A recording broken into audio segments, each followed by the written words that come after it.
Hey, football fans, Brian Sweeney, voice of the Women's Football Alliance Division I National Championship game, and what a great weekend of football we had. Congratulations to the players, coaches, and fans that made the road to Canton such a success.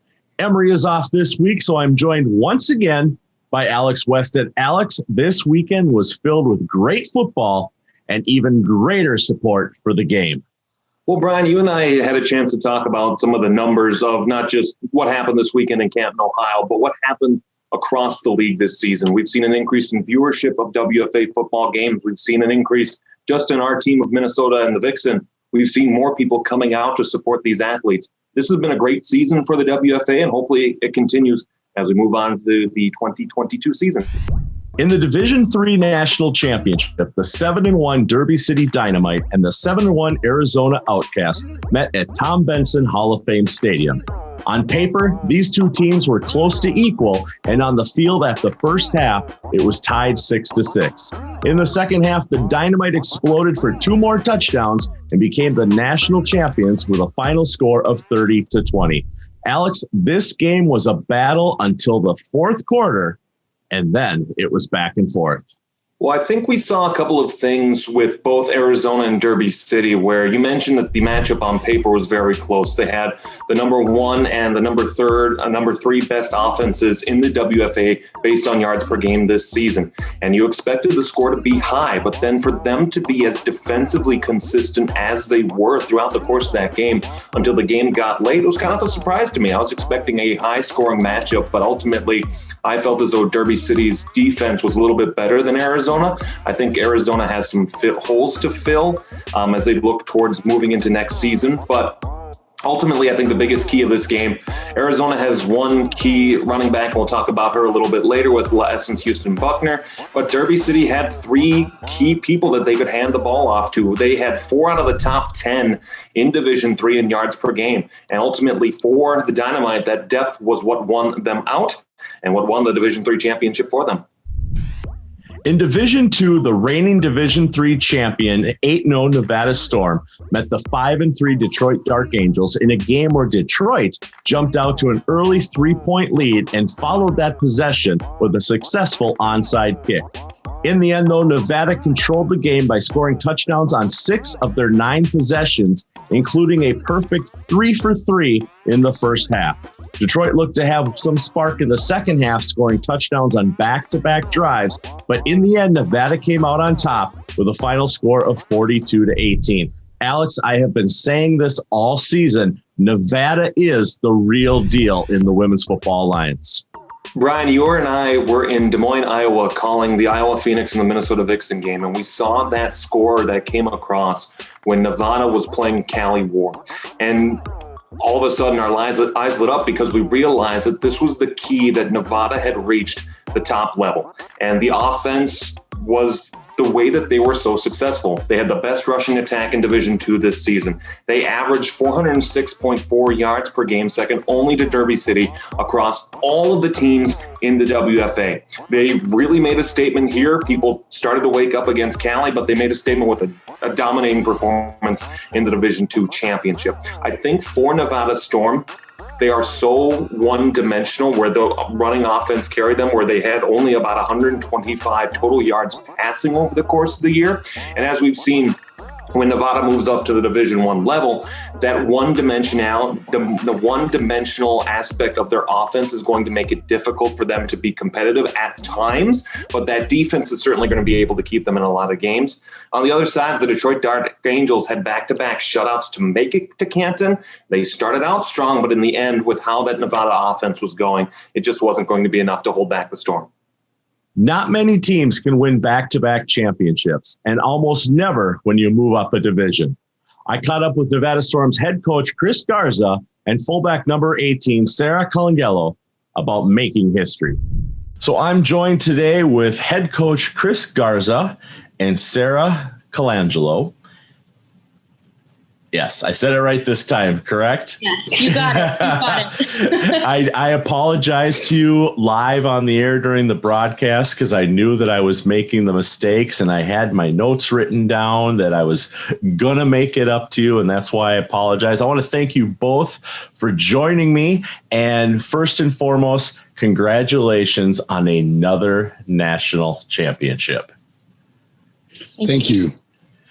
So, Coach, you've done something that hasn't, been done before. In fact, it's never really even been attempted before. You went from winning a Division III national championship, and then the next season, you won a Division II national championship. How did that feel from a coaching standpoint?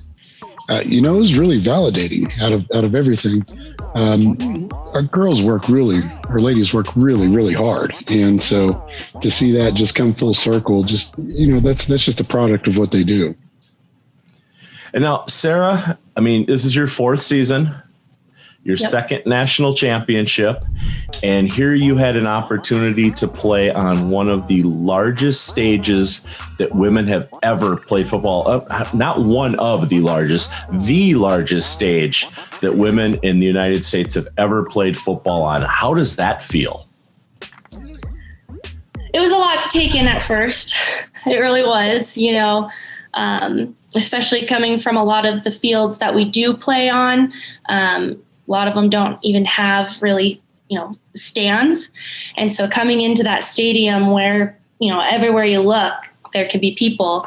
It was really loud. It was definitely a lot, but surprisingly to me, it was pretty easy to get past once we were in game mode.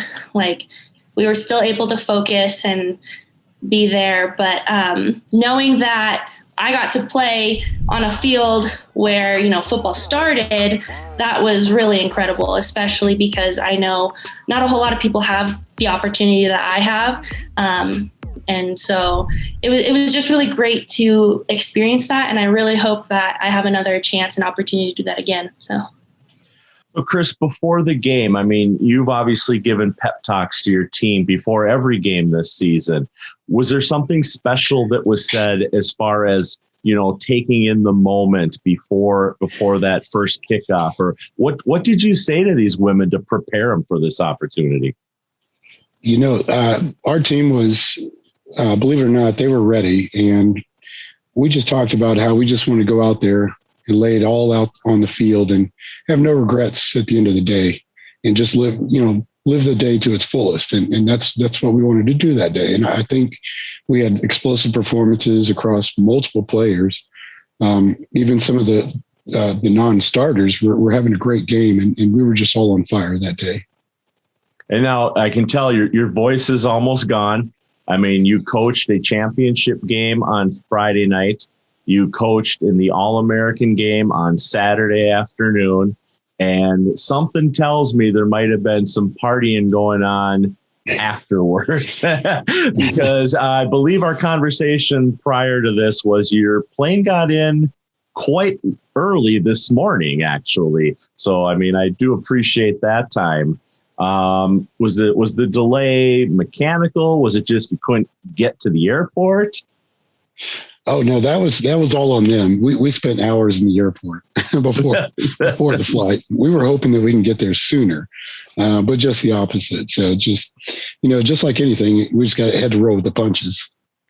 Now, Sarah, as a young woman playing what is normally considered a man's sport, and thank goodness weekends like this are showing quite the opposite, that women belong on the football field and women can have great success on the football field. Was there anyone back in Nevada special that was, cheering you on, or did they make the trip to watch you play? Yeah, so I'm thankful that I have a pretty big support system. My mom actually was able to make the trip out there to see me. And then my boyfriend and his family, they were able to watch the live stream, which was incredible because, of course I want him to be there. But it just didn't happen that way this year. So I was very thankful that he was able to watch the game live and, everybody else across the U.S. It's great that we have the opportunity for everybody to, start seeing what it is that we can do. So 2 seasons in a row, you fly back to Reno with a national championship trophy. Are you being recognized on the street yet, Sarah?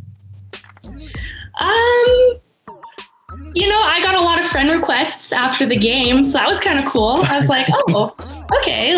Maybe I caught some people's attention here in Reno. I mean, Reno's a pretty small town. But yeah, I think Nevada Storm is making a huge impact, not only here, but nationwide. So I hope that it continues that way. And follow up on that question then, are you going to be able to use this to recruit a great rookie class for 2022? I mean, that's the goal. I really hope so. I think if we can get out there and inspire some people, because, we always get the comment of, oh, I can't do that, or, oh, that's not for me. But really, you don't know until you try. And so I'm hoping that we can inspire some people to want to do something great. And maybe we can get some more people out here. So. And Chris, big plans for 2022? Are you making the jump to Division I? So the rules state that if you do win the championship, you do have to move up to Division I. I think if that's the case, and if that does happen, we don't know anything officially yet, but if it does happen, then we just got to take care of business as usual and recruit and just work really hard. Well, if you do end up as a Division I team next year, I have a feeling you will have great success. You've proven that time and time again. You won this year over a Division I opponent, and then you went into the national championships, and you showed everybody that you belong at this level of football. So congratulations to both of you once again. I really thank you for your time, and we'll see you next year. All right, thank you so much. Thank you. The Player of the Year awards were handed out Saturday during halftime of the All-American game that saw the American Conference fall to the National Conference 6-23. In the National Conference, the Defensive Player of the Year was defensive end Danielle Fournier of the Boston Renegades. Some of Danielle's stats on the year included 37 tackles, 3 sacks, 2 fumble recoveries, and 2 blocked punts. The American Conference Defensive Player of the Year is Essence Bell, linebacker for the Iowa Phoenix. Essence's season included 60 tackles, 2 forced fumbles, and 2 interceptions. Coach of the Year honors went to, of course, Chris Gaza of the Nevada Storm. In the last 2 seasons, Chris has led the Storm from winning the Division III championship in 2019 to winning the Division II championship in 2022. On the offensive side of the ball, the American Conference Player of the Year was Grace Cooper, running back for the Minnesota Vixen. In the Vixens' 5 regular season games, Grace averaged 15.1 yards per carry for a total of 904 yards and 13 touchdowns. Conference, La Essence Houston Buckner, quarterback for the Derby City Dynamite, was the most valuable player. The MVP for the American Conference was Jasmine Plummer, running back for the Nevada Storm. This season, Jasmine had 15 touchdowns and ran for a total of 814 yards. On the National Conference side, Boston Renegades quarterback Allison Cahill continued to do what she has done for years, putting up 967 yards during the regular season for 19 touchdowns and throwing only 1 interception. Alex, the numbers these athletes put up this year were very impressive. When I look especially, too, at a first-year player like Essence Bell for the Iowa Phoenix to go out and dominate on the defensive side of the ball as she did, where for that team in Iowa, building that program up, trying to develop their defensive identity, Essence Bell is going to be key for them as they move forward because they looked really strong when they were able to form their defense around Essence Bell. So watch out for the Iowa Phoenix in years to come.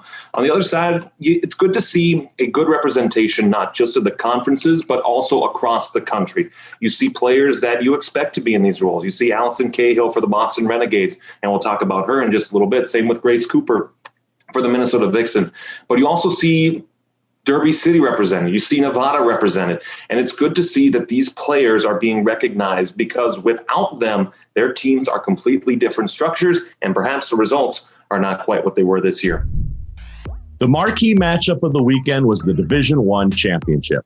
Boston at 6-0 and off of back-to-back national championship wins had a three-peat on their minds. In their way was the 8-0 Minnesota Vixen, the longest-running tackle football team in the nation. This game will go down as one of the best championships the league has seen played, with both sides playing their best games. Minnesota managed to do something that no team this season could do, and that was score multiple touchdowns. They did this with well-drawn-out plays, good blocking by the offensive line, and strong running of American Conference Game MVP Grace Cooper, who managed to get into the end zone 4 times. But it was league and game MVP of the Renegades, Allison Cahill, who did what she has done all year by throwing for 218 yards and 3 touchdowns. She also ran one in herself with 2:35 remaining in the game to seal the Renegades' 3rd consecutive national championship, this time over the Vixen, who put up more points on Boston than the rest of the teams combined this season, 42-26. Alex, I have been to countless football games over the years, and this one easily ranks number 1 for excitement. Well, I think that was the matchup going in, is that we expected a high-flying offensive affair between both of these teams. And at the end of the day, that's really what we got. Watching the call of the game itself, there were a couple of plays for me that ultimately turned it in Boston's favor. That opening drive for the Minnesota Vixen, who started on offense, they took 10 minutes off the clock and were moving the ball down the field as well as we've seen them move the ball this season.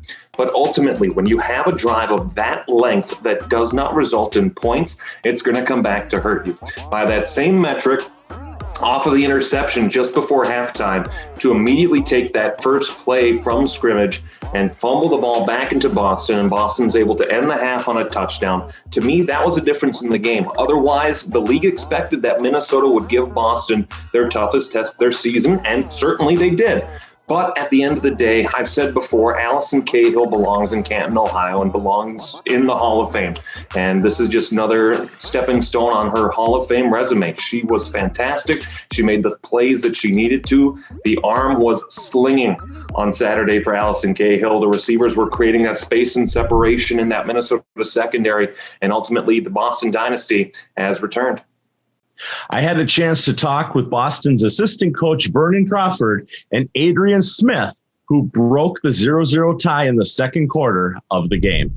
I'm here with the assistant coach, Vernon Crawford of the Boston Renegades, and one of their stars, Adrian Smith.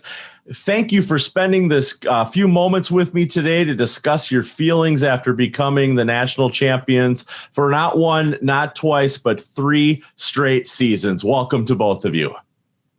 Thank you. Nice to be here, Brian. Thank you, Brian. Excellent. So, Adrian, I want to start with you. I mean, the first quarter of that championship game ended 0-0. And at that point, people were like, okay, is this going to be a defensive juggernaut? What's going to happen? And then second quarter comes around and you managed to get in for Boston's first touchdown. What was it like being the first Division I player to ever score a touchdown at Tom Benson Hall of Fame Stadium? Well, Brian, now that you put it like that, I mean, it's amazing. I didn't realize that. But the first quarter, it was a bit of a nail biter. So, we were on defense first, and I want to shout out just Coach John Johnson and our defense for really just putting forth a tremendous effort to keep the Vixens scoreless in that first quarter. As we've all heard, defense wins championships, and they really did set the tone. So second quarter came around, and Coach Crawford, he gave us our game plan. He has been preparing us for the entire year. We were so prepared and so ready to go, and we needed to get the offense going. So made a couple of catches and then got us in the end zone, and I think that was what we needed to really get our little engine going. Now, Coach Crawford, you're the offensive coordinator, correct? Yes, sir. So you must have been making adjustments. I mean, here's the Minnesota Vixen, who did not allow you into the end zone that first quarter. And, on top of that, by the time the game was over, they did something that only one other team all season had done, being the Detroit Dark Angels. They held your team to under 45 points. Were you nervous in the first quarter? Did you have this game plan that you were going to start throwing the ball? Because, if you look at the box scores for the entire game, the second quarter is really where the Renegades won this championship. Yes, they held the ball a lot the first quarter. We got on the field. We were still a little nervous, and they did a lot of different things that they shown throughout the year. Probably because they, playing against less talent. So against us, they wanted to make sure that we wasn't throwing the ball downfield. So we don't care how we win, as long as we win. It was the run game, the pass game. So we adjusted the whole way, and tried to adjust to whatever they were doing. And we prevailed over them. So I'm happy with the overall play of everybody. Well, yeah, and you have to feel good. Adrian, for you, this is your 4th national championship. For you, Coach, it's your 6th national championship. Yes. Adrian, you show those first 3 rings. Lift that hand up again. You showed me those before we talked, and so I noticed you got that finger ready for this ring. Is that the finger that ring number 4 is going to go on? Yes, I think so. The middle finger. So, and Coach, do you have all your rings? Do you wear them ever all at once? Not at once. I probably will now. Next time we have a banquet, so I make sure they're seen. But most of the time, I have them on display at the house. I have a glass case, so make sure that everyone sees it.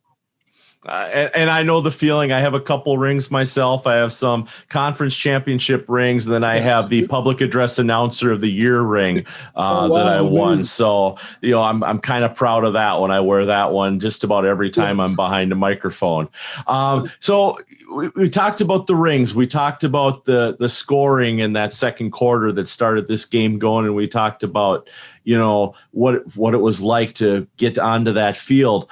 But how was it emotional? You stepped onto the largest field that women have ever played football on, Adrian. How did that feel for you, stepping onto that field to start that game?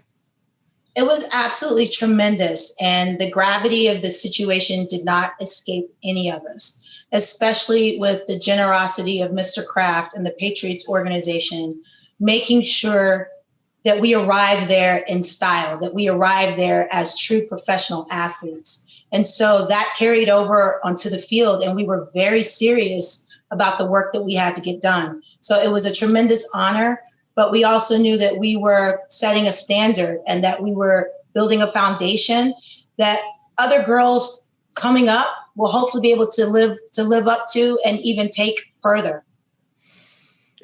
Vernon, for you as a coach, have you coached on a bigger stage than the Hall of Fame Stadium? No, sir. It was one of the biggest moments. I think us in the hall, going on the whole trip was just like a surreal. It's like it was so amazing. I don't think a lot of things can top that for me. And I played in the largest stadiums of them all, Patriots. But this stadium here is like, if you're not a football fan, if you're a football fan and you love football, that's the place you want to once go see. And it was my second time actually seeing it, but I never actually seen the stadium. And it was amazing to play in that stadium. And you mentioned the hall. How's it feel knowing that your signature is now on a game ball that is going to be in the Pro Football Hall of Fame? Yes, I'm happy for Allison Cahill to get her jersey in the Hall of Fame. For all of the players and the coach and administration, all the hard work we put in and year out. It's just gratifying to see that the hard work is It's okay. No, it's okay. I totally know. It's all right. Lost the words. Adrian, knowing that your signature's on that ball in the Hall of Fame, how does that make you feel? I might have to write a sonnet or some type of poetry to really express what's going on in my spirit. But so when we toured the Hall of Fame that Thursday night, it was just amazing. And for me, I'm a huge Jerry Rice fan. So to see all of his paraphernalia around there, it was like Disney World for me as a football fan. And then later on to have won that game Saturday night and to know that I'll have there's a little A10 on that football. And that, my quarterback who I love her, to have her jersey there representing the Boston Renegades, our entire organization, and just the huge stride that women's football has made this past weekend. It is above and beyond what I could have ever asked or dreamt as a little girl. Well, I thank you both so much for your time this afternoon. I know that I'm looking forward to the 2022 season. I'm sure your work might take a couple weeks off, and then you'll start hitting the gym already and looking at film and seeing what you can do to go for that fourth straight championship. Yes, I agree. I'm ready. We're ready for it. All right. Thank you both. I appreciate your time. Thank you, Brian. I had an amazing weekend in Canton, Ohio, getting to meet so many of you in person. If I missed you this year, make sure to find me in 2022. I want to thank everyone for watching the season. We had over 35,000 views in this, our first season of Road to Canton. Make sure to follow For the Fans HQ on Twitter and Instagram, and remember to follow the Women's Football Alliance on all social media platforms. Alex, Emery, and myself are on Twitter as well, and we are happy to follow you back. Finally, look for your favorite teams across social media. And if you want to play in Canton, Ohio next season, watch for your team's tryout information this fall and winter. For Emery Hunt and Alex Westad, I'm Brian Sweeney, and we'll see you next season on the Road to Canton.